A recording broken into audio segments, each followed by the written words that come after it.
সুপ্রিয় বন্ধুগণ, শুভেচ্ছা জানবেন। কেন আমরা প্রতারিত হই বা কেন আমি প্রতারিত হই, এ ধরনের প্রশ্ন আমরা উপলব্ধ করি এবং ভাবতেও চেষ্টা করি। আত্মগ্লানিতে আমরা শ্লাঘা হই। আসলে আপনি সবার জন্য কথা বলতে পারি না, কিন্তু আমাদের অভিজ্ঞতা থেকে যারা প্রতারণা করে তারা কখনোই প্রতারণা বন্ধ করবে না।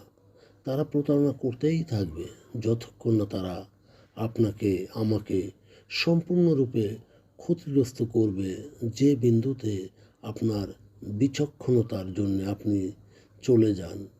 আমি এখন সেই পর্যায়ে আছি বা আপনি সেই পর্যায়ে আছেন যেখানে আমি বা আপনি যা ঘটেছিল সব কিছু কাটিয়ে ওঠার চেষ্টা করা হয়। ধীরে ধীরে বুঝতে পারা যায় যে এটি আসলে আপনি আমি বা আমার সাথে বা আপনার সাথে যে ধরনের মানুষ, তার সাথে সব কিছুই করার নেই।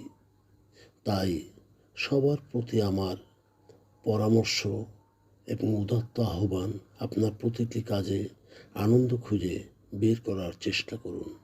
আপনার এবং আপনাকে খুশি করে এমন জিনিসগুলিতে আপনি ফোকাস করুন এবং বলুন সবাইকে, এটা আমার কাছ থেকে নেও, আমি এটা দিতে চাই এবং এটা ভালো হয়ে যাবে।